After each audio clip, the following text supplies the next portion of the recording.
శుభోదయం. ఈనాటి విశేషం నాగ చతుర్థి, అలాగే చూడికుడుత్తి నాచియార్ తిరునక్షత్రం, దూర్వా గణపతి వ్రతం. విశేషించి ఈ రోజున గణపతిని దూర్వా అంటే గరికతో పూజించాలి. శ్రావణ మాసంలో కృష్ణపక్షంలో వచ్చేటటువంటి చవితి ముఖ్య సంకష్టహర గణపతి చవితి లేదా సంకష్టహర గణపతి వ్రతం ఆ రోజున చేస్తాం. ఈరోజు శుక్లపక్షంలో వచ్చేటటువంటి చవితి, ఈ శ్రావణ మాసంలో శుక్లపక్షంలో వచ్చేటటువంటి చవితి ఈ రోజున దూర్వా గణపతి వ్రతం అన్న పేరిట గణపతిని గరికతో పూజించాలి. అలాగే ఈ రోజున నాగ చవితి, నాగుల చవితి అన్న పేరిట కొన్ని ప్రాంతాల్లో ప్రాంతీయ ఆచారాలకు అనుగుణంగా ఈ రోజున ఉపవాసం పాటిస్తారు. సమీపంలో ఉండే పుట్టకు వెళ్ళి పాలు పోసి చలిమిడిని ఆ నాగదేవతకు నైవేద్యంగా సమర్పించి ఉపవసిస్తారు.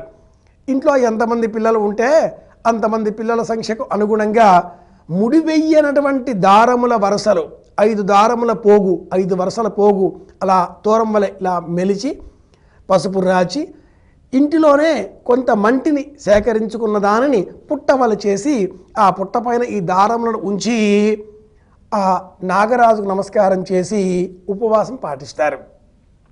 రేపు నాగుల పంచమి, ఆ పిమ్మట మళ్ళీ రేపు ఇదే పుట్టపైన పాలు పోసి ఆ దారాన్ని తీసి పిల్లలకు రక్షగా కడతారు. ఇది కొన్ని ప్రాంతాలలో ఈ రోజున నాగుల చవితి పాటించే విధానం. కార్తీక మాసంలో వచ్చే చవితిని నాగుల చవితి అంటాం. అది మరికొన్ని ప్రాంతాలలో అప్పుడు చేసేటటువంటి విధి. ఏమైతేనేం శ్రావణ మాసం నుండి కార్తీక మాసం వరకు నాగులను ఆరాధించడం ఆంధ్రులలో ఉండే సంప్రదాయం, తెలుగువారికే సంబంధించిన సంప్రదాయం. ఈ శ్రావణ మాసంలో పౌర్ణమి నాడు కూడా ప్రత్యేకంగా నాగ సంబంధితంగా నాగ బలి అన్న పేరిట ఒక క్రియాకలాపం పూర్వం నిర్వహించేటటువంటి వారు అని కూడా మనం తరచుగా ప్రస్తావన చేసుకుంటూ ఉంటాం. ఈనాటి విశేషాంశాలలో స్వర్ణ గౌరీ వ్రతం అనే వ్రతాన్ని కూడా ఆచరించాలి అని కూడా సంప్రదాయం చెబుతుంది. ఏమైతేనేం ప్రత్యేకించి ఈ రోజున మనం నాగ చవితి అలాగే దూర్వా గణపతి వ్రతం వీటి గురించి చెప్పుకుందాం. గణపతికి సంబంధించి అవలాసురుడు అనే ఒక రాక్షసుడి కథకు ఈ దూర్వా గరికకు సంబంధం ఉంది. పూర్వం దేవతలందరినీ కూడా ఒకనొక రాక్షసుడు హింసించడం మొదలుపెట్టాడు. వాడికి చావు లేదు. వాడి పేరు అవలాసురుడు. ప్రపంచంలో ఎవరికి కూడా చావు లేకుండా ఉండదు కదా. పుట్టాడు అంటే చనిపోవలసిందేను.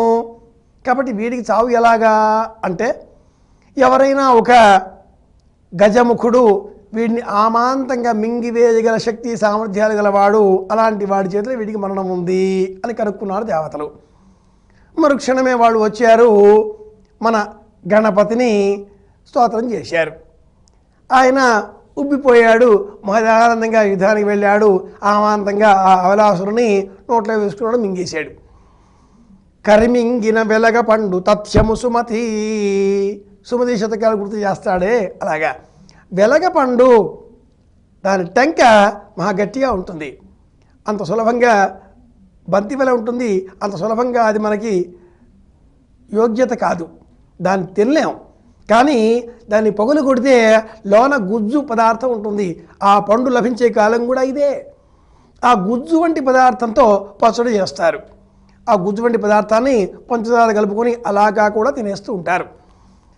కర్రీ అంటే ఏనుగు, ఏనుగు వెలగపండును తినడం ఎలాగో అలాగే ఇంటికి సిరిదా వచ్చిన వచ్చును సరళితంగా 4 ఏళ్ళ సెలవు భంగిన్ అని చెప్తారు. బంగారం సంపద ఎలా వస్తాయో తెలియదు, ఎలా పోతాయో తెలియదు అన్నట్టుగా. ఇంకొక అర్థం ఏమిటి అంటే, ఆ వెలగపండుకు కర్రీ అనే ఒక పురుగు తొలుస్తుంది. బయటికి వెలగపండు ఉన్నగానే కనిపిస్తుంది, కానీ పగలగొట్టి చూస్తే లోపల గుజ్జు ఏమీ ఉండదు, ఖాళీగా ఉంటుంది. మరి ఏమైంది? సన్నటి దారం కంటే కూడా సన్నగా, వెంట్రుక కంటే కూడా సన్నగా ఉండేటటువంటి ఏదో ఒక బెజ్జం చేసి అందులోకి వెళ్ళిన ఈ కర్రీ అనే పురుగు అంత గుజ్జుని తినేస్తుందిట.